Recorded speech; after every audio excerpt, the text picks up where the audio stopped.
నమస్తే. Welcome to Leo. మనతో ఉన్నారు పొలిటికల్ అనలిస్ట్ శ్రీనివాస్ గారు. నమస్తే అండి. నమస్కారం. ఆడుదాం ఆంధ్రాకి సంబంధించి దాదాపు 119 కోట్ల స్కామ్ జరిగిందని చెప్పేసి ఈ రోజు ఏదైతే ఉందో విజిలెన్స్ రిపోర్ట్ ఇవ్వబోతుందని చెప్పేసి అంటున్నారు. అయితే దీనికి సంబంధించి గతంలో కూడా ఆర్కే రోజా పైన ఎన్నో రకాల ఆరోపణలు వచ్చాయి. అయితే అంతకుముందు చాలా చిన్న అమౌంట్కే కోర్టు మెట్లెక్కినటువంటి ఒక ఆర్కే రోజా ఈరోజు బెంజ్ కార్లు తప్ప కింద ఎక్కడ కూడా కాలు పెడుతున్నటువంటి పరిస్థితి లేదు.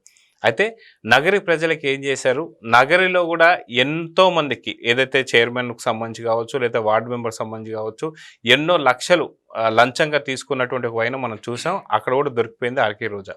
సో ఇలాంటి సందర్భంలో నిన్న మొన్నటి దాకా కూటమి ప్రభుత్వంపై అనుచిత వ్యాఖ్యలు చేస్తూ ఎగిరేసి తంతా అన్నట్టు మాట్లాడినటువంటి ఒక ఆర్కే రోజా గారి గురించి ఏం చెప్పుకోవాలి అంటే ఏం చెప్తారు? రోజా గారు వైసీపీలో ఉన్నప్పుడు అవతల వ్యక్తుల గురించి అంటే తెలుగుదేశంలో ఉన్న నాయకుల గురించి నీచాతినీచంగా మాట్లాడి వాళ్ళు అంటే చంద్రబాబు నాయుడు ఒక సందర్భంలో బాధపడి కన్నీళ్లు పెట్టుకుంటే కూడా అవి దొంగ ఏడుపులు ముసలి కన్నీరు అని ఎటకారంగా చేసిన మనిషి తర్వాత తన విషయంకే వ్యక్తిగత హననం అయిందని చెప్పేసి తన కన్నీళ్లు పెట్టుకుని మాట్లాడింది. ఇక్కడ ఈ మాట ఎందుకు ప్రస్తావిస్తున్నానంటే తన అధికారంలో ఉన్నప్పుడు ఒకలాగా, ప్రతిపక్షంలో ఉన్నప్పుడు ఒకలాగా మాట్లాడటం అనేది రోజాకి మొదటి నుంచి ఉన్న అలవాటు. సరే, ఇక్కడ అవినీతి విషయానికి వస్తే ఇక దాదాపుగా వైసీపీ గవర్నమెంట్ అధికారం కోల్పోవడానికి ఒక సంవత్సరం ముందు ఇవన్నీ జరిగినాయి. సో ఇంక ఎవరికి వాళ్లే దోచుకున్నారు, నేనే మిగిలిపోయాను అనుకున్నట్టుంది రోజా. అప్పటికే లిక్కర్ మీద దోపిడీ జరిగిపోతా ఉందో పక్కన, ఒక పక్కన మైన్స్, ఒక పక్కన భూములు, ఇంకా రైస్, ఎవరి పనులు వాళ్ళు బిజీగా ఉన్నారు. ఈవిడికి జబర్దస్త్ ప్రోగ్రామ్ తప్ప సరిగ్గా అందుకోవడానికి ఎక్కడ సోర్స్ దొరికినట్లేదు.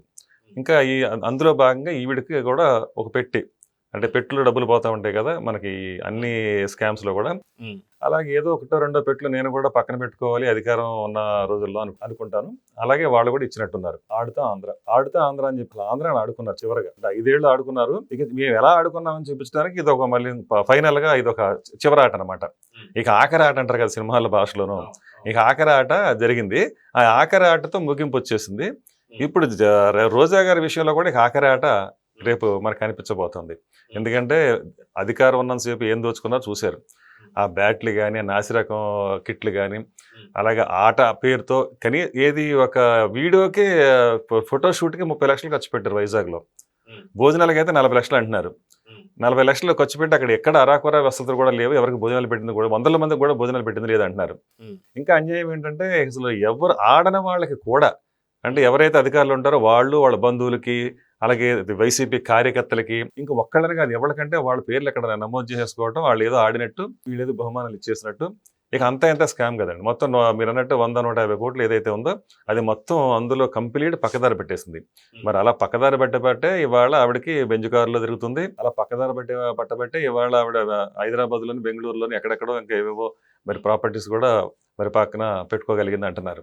సో ఇవన్నీ ఎక్కడి నుంచి వస్తాయండి? ఇలా అవినీతి నుంచే కదా. సో అవినీతి చేసి నీతి కబుర్లు చెప్తుంది ఈవిడ. మళ్ళీని ఆవిడ ఉన్నంతకాలం ఒక కుళాయి తిప్పింది ఎక్కడ నగరిలో ఒక వెళ్ళి కరోనా టైంలో అనుకుంటాను, ఒక కుళాయి అనేది ఇంకేం లేదు. ఆవిడ తీసుకొచ్చిన ఒక ప్రాజెక్ట్ కానీ, ఒక పరిశ్రమ కానీ, ఏదైనా ఒక అభివృద్ధి కానీ, ఒక రోడ్డు కానీ ఇంకేం లేవు.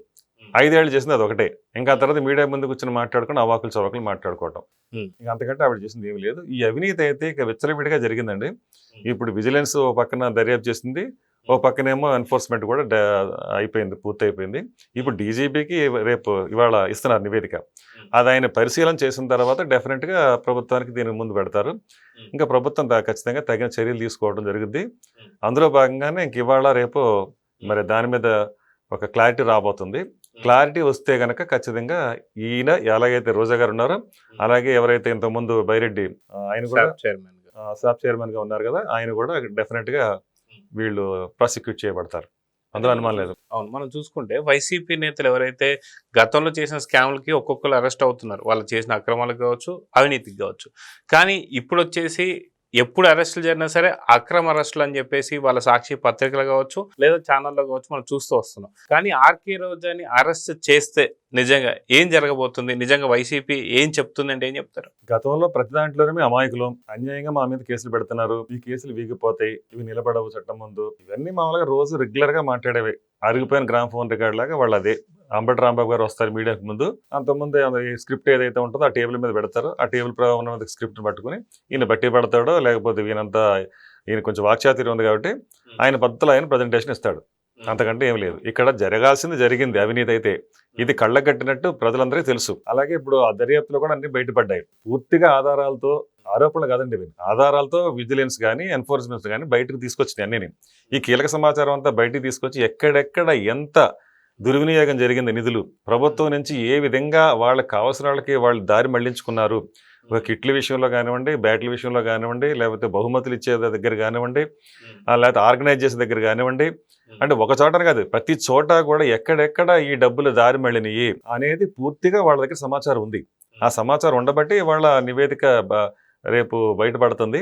ఆ నివేదిక బయటపడిన తర్వాత ఆధారాలు ఉన్నాయి కాబట్టి ఖచ్చితంగా వాళ్ళు ప్రాసిక్యూట్ చేయబడతారు, అరెస్ట్ చేయబడతారు కూడా అవసరమైతే. అయితే మనం చూసుకుంటే అసెంబ్లీ సాక్షిగా బుచ్చే చౌదరి గారు కూడా ఏదైతే ఈ క్రికెట్ కిట్లు కావచ్చు వీటన్నిటి గురించి మాట్లాడుతూ జగన్మోహన్ రెడ్డి స్టిక్కర్లు మాత్రం ఎక్కడ మర్చిపోలేదని చెప్పి మాట్లాడుతూ అక్కడ క్రికెట్లో వేసుకునే గార్డు మీద కూడా స్టిక్కర్ వేశారని చెప్పేసి బుచ్చే చౌదరి గారు చెప్పారు.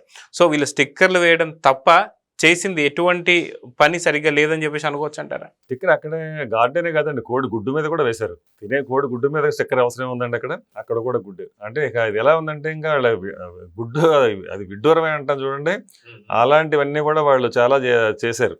అధికారం ఉన్నప్పుడు ఇదే అదని కాదు, బియ్యానికి కూడా సంచులు అని చెప్పేసి 700 కోట్లు కేటాయించారు, ఏదే ప్రజలకు ఇచ్చే బియ్యం కోసం. అది కూడా బాతిరెడ్డి గారి దగ్గర నుంచి సంచులు వాళ్ళ సొంత ఏదైతే ఉందో వాళ్ళ ఆర్గనైజేషన్లో వాళ్ళు ఈ సంచులు పంపిణీ చేశారంటారు. అలా ఎక్కడంటే అక్కడ డబ్బులు దోచుకోవడానికి మాత్రం ఎక్కడ వెనకాడదండి. అక్కడ పంచాయతీ బిల్డింగ్లు కూడా 1100 కోట్లు వేశారు. కోర్టు మట్టికాయలు ముట్టిన తర్వాత మళ్ళీ ఇంకో 1100 కోట్లు వేస్ట్ చేశారు. ఈ మాట ఎందుకైనా వస్తుందంటే, మొన్న లక్ష్మీపార్వతి గారు యోగా డే జరిగినప్పుడు యోగా డే రోజున అంతా కలిసి ఖర్చు అయిన తర్వాత 40-50 కోట్లు వచ్చేది. కానీ అది ప్రపంచానికే మనం మెసేజ్ ఇచ్చాం. ఒక Guinness book of world record create అవ్వడానికి కారణమైంది అది. అంటే ఎప్పుడు కూడా మెటీరియల్ ఇమ్మెటీరియల్ రెండు ఉంటాయండి. మనకు కనిపించేదేమో ఏదైనా అభివృద్ధి, ఒక బిల్డింగ్ కనపడింది అంటే అది మెటీరియల్ మనకు కనిపిస్తుంది, దాని మీద పెట్టుబడి పెట్టామంటే. కనిపించిన పెట్టుబడులు ఉంటాయి, మెసేజ్. అంటే ఇప్పుడు ఒక ప్రపంచానికి మనం ఏదైతే మనం మెసేజ్ ఇవ్వదలుచుకున్నామో, ఇప్పుడు ఆడుతా ఆంధ్ర ఉంది, ఆడుదాం ఆంధ్ర కూడా మెసేజే కదండి అది. ఇప్పుడు అంటే ప్రజల్లోకి ఒక స్ఫూర్తి నింపడానికి తీసుకెళ్ళేది. సో దుర్వినియోగం జరిగింది కాబట్టి వాళ్ళు బయటకు వచ్చింది. ఏదైనా సరే దాన్ని కూడా వాళ్ళు తప్పుపట్టారు. ఆ రోజుని తప్పుపట్టి దాని మీద 200 కోట్లను కూడా 300 కోట్లని రకరకాల లక్ష్మీపార్వతి కూడా మాట్లాడారు. మరి ఇవాళ లక్ష్మీపార్వతి ఇక్కడ జరిగిన అన్యాయం గురించి, ఇక్కడ జరిగిన దోపిడీ గురించి మరి బయటకు వచ్చి మాట్లాడారు కదా. సో వాళ్ళు చేసిందేమో మాట్లాడరు, ఎక్కడన్నా మంచి జరుగుతుంటేనేమో దాన్ని వారవలేరు. ఇది మొదటి నుంచి వాళ్ళకున్నది. యోగా డే రోజున మరి ఆ రోజు ఎంత అద్భుతంగా జరిగింది, దాన్ని ప్రజలకి మనం ఆంధ్రప్రదేశ్ అంటే ఒక ఆ బ్రాండ్ ఇమేజ్ ఎలా తీసుకెళ్ళింది అవన్నీ చూస్తాం. అంటే ఇప్పుడు ఒక దేశానికి కానీ రాష్ట్రానికి కానీ మన పరపతి పెరగాలి అనుకున్నప్పుడు ఇలాంటి ఈవెంట్స్ కొన్ని జరగాలి. జరిగినప్పుడు దాన్ని సక్రమంగా చేశారా లేదా అక్రమంగా చేశారా అనేది మనకి ఇక్కడ మనం చూస్తాం. సక్రమంగా చేశారు కాబట్టి యోగా డే అనేది గిన్నిస్ బుక్లోకి వెళ్ళింది. వీళ్ళు అక్రమంగా చేశారు కాబట్టి ఇవాళ వీళ్ళు వెళ్ళేసి అరెస్టులు దారి తీసే పరిస్థితి తెచ్చుకున్నారు. అదే తేడా అనమాట. అంటే ఒక గవర్నమెంట్ పారదర్శకంగా పనిచేయడానికి ఈ విధంగా అక్రమంగా పనిచేయడానికి తేడా మనకి స్పష్టంగా కనిపిస్తుంది కదండి. సో ఖచ్చితంగా రోజా గారు అరెస్ట్ అవడం అనేది దరిదాపుల్లోనే ఉంది. సో చూద్దామండి, ఖచ్చితంగా అక్రమాలు చేసి అవినీతులు చేసి అక్రమ అరెస్టులు అంటూ అరుస్తూ ఉన్నటువంటి యొక్క ఆర్కే రోజా గారు కూడా రేపో మాపో అరెస్ట్ కాబోతున్నారు. గతం ఎప్పటి నుంచో ఏదైతే కూటమి ప్రభుత్వం రాకముందు నుంచే ఇది చాలా పెద్ద స్కామ్ అని చెప్పి తేలింది. సో వీటి గురించి మాత్రం విజిలెన్స్ రిపోర్ట్ ఇవ్వబోతుంది. సో చూద్దాం జరగబోతుందో. నమస్తే. నమస్కారం. Please subscribe to Leo News for more videos.